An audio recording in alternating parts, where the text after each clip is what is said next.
Halo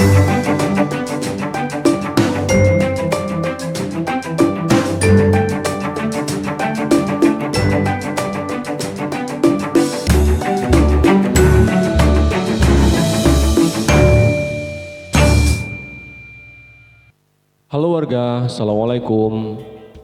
Bagaimana tata cara musyawarah desa? Tata cara musyawarah desa diatur dalam Peraturan Menteri Desa Pembangunan Daerah Tertinggal dan Transmigrasi Republik Indonesia Nomor 16 Tahun 2019 tentang musyawarah desa, khususnya dalam pasal 18. Bagaimana selengkapnya tata cara musyawarah desa tersebut?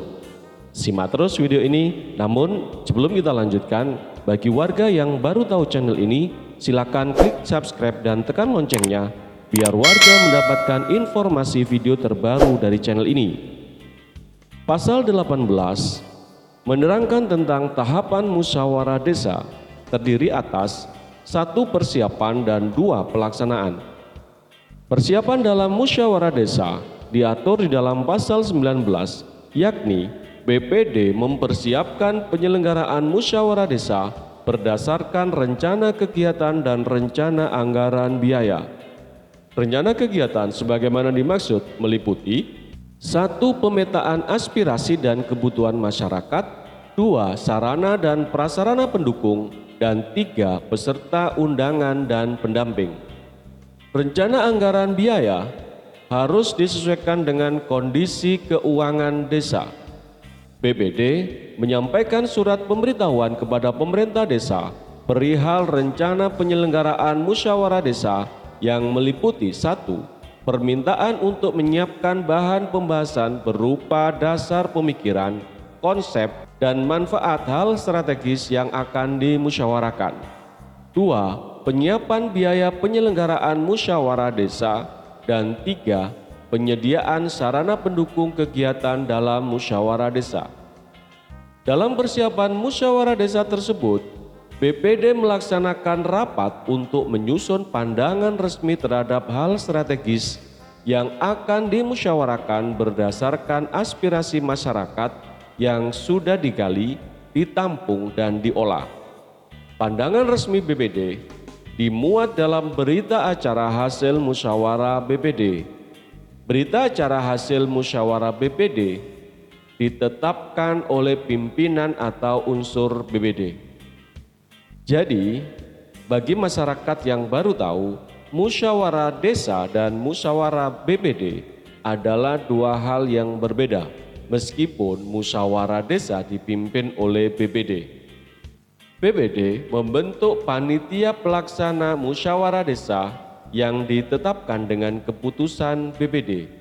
Susunan panitia pelaksana terdiri atas 1. Ketua, yakni dijabat oleh sekretaris BPD, 2. Anggota yang terdiri atas 1. Unsur BPD, 2. Unsur perangkat desa, dan 3. Unsur lembaga kemasyarakatan desa atau LKD. Panitia pelaksana dalam melaksanakan tugasnya bersifat sukarela. Panitia pelaksana dalam melaksanakan musyawarah desa menyiapkan antara lain 1. Kepesertaan musyawarah desa, 2. Jadwal kegiatan, 3. Tempat kegiatan, dan 4. Sarana pendukung kegiatan. Kepesertaan musyawarah desa terdiri atas 1. Peserta dan 2. undangan. Peserta berasal dari pemerintah desa, BPD, dan unsur masyarakat yang diundang secara resmi.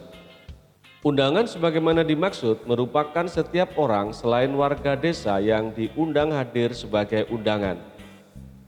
Undangan paling sedikit terdiri atas 1. Unsur pemerintah daerah kabupaten kota, 2. Tenaga pendamping profesional, 3.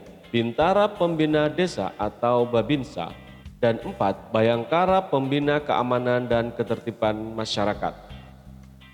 Panitia pelaksana musyawarah desa menetapkan jumlah peserta dan undangan berdasarkan rencana kegiatan, rencana anggaran biaya dengan memperhatikan keterwakilan unsur peserta dan proporsionalitas jumlah penduduk desa dan memenuhi keterwakilan unsur masyarakat yang ada di desa.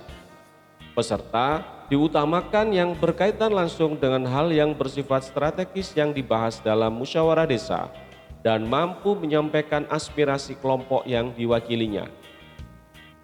Dalam hal masyarakat desa yang berkepentingan dan belum terwakili sebagai peserta, dapat mendaftar ke panitia untuk diundang sebagai peserta. Jadwal kegiatan sebagaimana dimaksud terdiri dari 1. Diselenggarakan pada hari kerja atau selain hari kerja. 2. Diselenggarakan pada pagi, siang, atau malam hari. Dan 3. Tidak diselenggarakan pada hari keagamaan dan hari libur nasional. Jumlah kegiatan disesuaikan kondisi objektif, kearifan lokal, dan sosial budaya masyarakat. Untuk tempat kegiatan dapat dilaksanakan pada 1. Gedung balai desa, 2. Gedung pertemuan milik desa, 3. Lapangan desa, 4. Rumah warga desa, 5. Gedung sekolah yang ada di desa, dan 6. Tempat layak lainnya sesuai kondisi objektif dan kearifan lokal. Tempat kegiatan musyawarah desa harus berada di wilayah desa. Sarana pendukung kegiatan antara lain 1. Konsumsi, 2. Meja dan kursi, 3. Tenda, 4. Pengeras suara, 5. Papan tulis, dan 6. Alat tulis kantor atau ATK. Penyediaan sarana pendukung kegiatan dilakukan dengan mengutamakan sarana dan prasarana yang ada di desa. Dalam hal sarana pendukung kegiatan tidak mencukupi, panitia dapat menyediakan dengan cara swadaya, gotong royong masyarakat, pinjam meminjam, dan atau sewa. Biaya sewa merupakan bagian dari anggaran musyawarah desa. Sebelum pelaksanaan musyawarah desa, perwakilan unsur masyarakat melakukan musyawarah pemangku kepentingan untuk 1. Menyiapkan data pendukung, 2. Menggali dan menampung aspirasi, dan 3. Membahas dan merumuskan aspirasi pemangku kepentingan.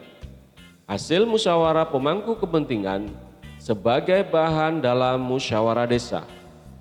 Musyawarah pemangku kepentingan meliputi musyawarah kelompok petani, 2. Musyawarah kelompok nelayan, 3. Musyawarah kelompok perajin, 4. Musyawarah kelompok pertemuan, 5. Musyawarah kelompok anak, 6. Musyawarah kelompok pegiat perlindungan anak, 7. Musyawarah kelompok masyarakat miskin, 8. Musyawarah kewilayahan, 9. Musyawarah pemerhati atau kader kesehatan masyarakat, 10. Musyawarah penyandang dan atau keluarga penyandang disabilitas, 11. Musyawarah kelompok seniman, 12. Musyawarah LKD, 13. Musyawarah LAD, dan 14. Musyawarah yang dilakukan oleh pemangku kepentingan lainnya.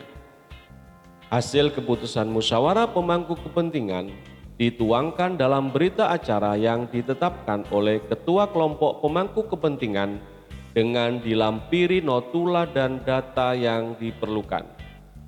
Terima kasih wargaku sudah menonton, semoga informasi barusan bermanfaat bagi wargaku semua di desa masing-masing. Silakan warga tuliskan komentar di bagian bawah video ini, barangkali ada hal-hal lain yang perlu dibicarakan dan perlu kita diskusikan untuk mewujudkan tata cara musyawarah desa yang lebih baik.